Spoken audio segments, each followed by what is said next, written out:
आनंद धाम की ओर धर्म प्रसंग में महापुरुष स्वामी शिवानंद जी महाराज। आइए अब हम अध्याय 5 का वर्णन सुनते हैं। इस अध्याय में हम सुनेंगे कि कैसे एक भक्त ने जब यह प्रश्न किया कि एक और तो महात्मा गांधी के असहयोग आंदोलन में पूरा देश उमड़ रहा है, सैकड़ों नर नारियों ने अपनी जान की बाजी लगा दी है, और दूसरी ओर रामकृष्ण मिशन द्वारा इस और कोई भी कार्य नहीं किया जा रहा। आइए अब हम सुनते हैं कि महापुरुष महाराज ने इस प्रश्न का क्या उत्तर दिया और कैसे उस भक्त के संशय का निवारण किया। अध्याय 5 बेलूर मठ, नवंबर 1922, पृष्ठ संख्या 19। कार्तिक मास है, सन 1922 ईस्वी। सारे देश में असहयोग आंदोलन मचा हुआ है। दल के दल लोग जेल जा रहे हैं। समस्त भारत महात्मा गांधी के आह्वान से जग उठा है। हजारों नर नारी स्वातंत्र लाभ को जीवन का श्रेष्ठ व्रत मानकर मातृभूमि की बलि वेदी पर आत्मोत्सर्ग के लिए प्रस्तुत हैं। आज सोमवार है, संध्या समय। मंदिर में आरती अभी अभी समाप्त हुई है। चारों ओर निस्तब्धता छाई हुई है। दूर से मठ जन शून्य सा जान पड़ता है। साधु ब्रह्मचारीगण जब ध्यान में मग्न हैं। महापुरुष महाराज भी अपने कमरे में बिस्तर पर ध्यान मग्न बैठे हुए हैं। क्षीण दीपक के आलोक में उनका शांत मुखमंडल और भी प्रशांत और प्रदीप दिखाई दे रहा है। इस प्रकार बहुत समय बीत गया। महापुरुष जी अब धीरे धीरे शिव महिमन स्तोत्र का सस्वर उच्चारण कर रहे हैं। उनका मन मानो उस समय भी आनंद सागर में लीन है। ऐसे समय एक कलकत्ता निवासी भक्त ने मंदिर में से धीरे धीरे आकर महापुरुष जी को भक्ति पूर्वक प्रणाम किया और नीचे जमीन पर बैठ गए। भक्त परिचित थे और उनका मठ के साथ घनिष्ठ संबंध था। कुछ देर बाद महापुरुष महाराज स्वयं ही सहसने पूछने लगे, कौन, कब आए?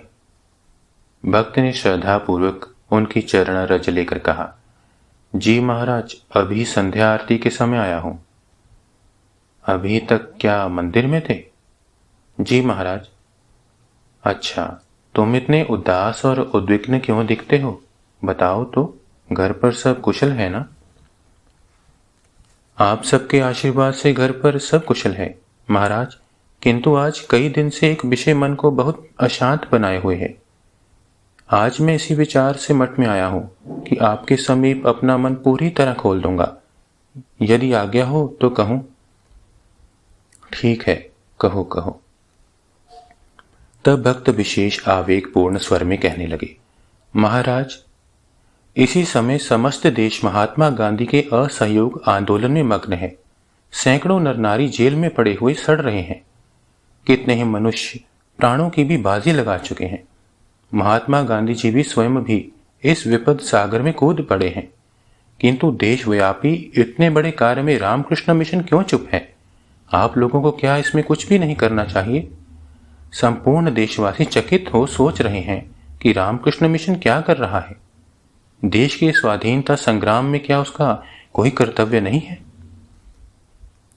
अंत में वे खिन्न होकर बोले, देश के लिए क्या आप लोगों का हृदय थोड़ा भी नहीं रोता? क्या आप लोगों की कुछ भी करने की सामर्थ्य नहीं?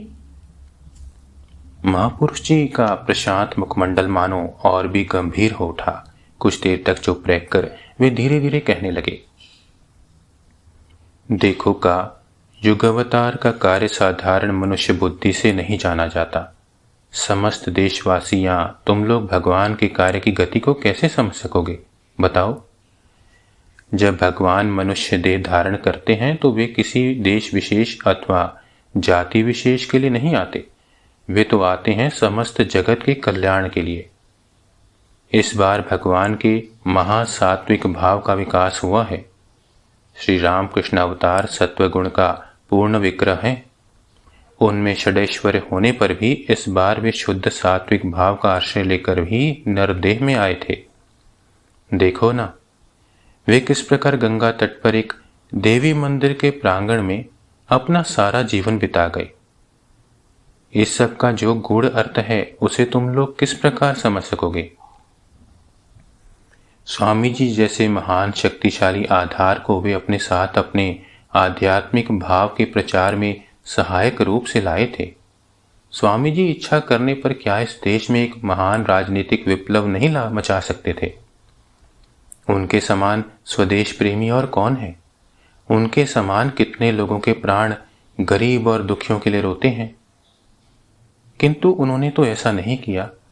यदि उससे भारत का कुछ वास्तविक कल्याण होता तो वे अवश्य ही वैसा करते। और स्वामी जी की बात छोड़ दो, हम लोगों के भीतर प्रभु की कृपा से इतनी शक्ति है कि हम समस्त देश में भारी आंदोलन मचा सकते हैं। किंतु ठाकुर तो हमें ऐसा नहीं करने देंगे।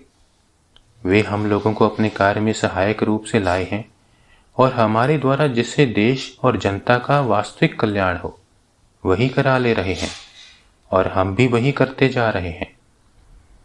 जगत के कल्याण की कामना छोड़कर हमारी और कोई इच्छा नहीं। जगत के दुख से हम लोगों का हृदय जिस व्यथा से भर उठता है वह तुम लोगों को कहकर नहीं समझाया जा सकता। उसे एकमात्र अंतर्यामी भगवान ही जानते हैं। ठाकुर नर लीला संवरण के बाद अपनी संपूर्ण शक्ति और कार्यभार स्वामी जी को सौंप गए। स्वामी जी ने सारी दुनिया में एक छोर से लेकर दूसरे तक पर्यटन करते हुए अच्छी तरह देखभाल कर ठाकुर के निर्देश अनुसार समस्त जगत और विशेषतः भारत के कल्याण के लिए ही इस मठ मिशन को स्थापित किया और हम सबको भी एक एक कर इस कार्य में लगा दिया। हम लोग क्या वन पर्वतों में तपस्या करते हुए जीवन नहीं बिता सकते थे? और वही किया भी तो था। हम लोग प्रायः सभी साधन भजन के लिए जिसकी जहां इच्छा थी निकल पड़े थे, किंतु स्वामी जी ने ही धीरे धीरे एक एक को बुला बुला कर इन सब कामों में लगा दिया। उसी नारायण बुद्धि से जीव सेवा रूप कार्य में अब इस बुढ़ापे में भी हम लोग वही सब किए जा रहे हैं। ओम श्री राम कृष्णार्पणमस्तु।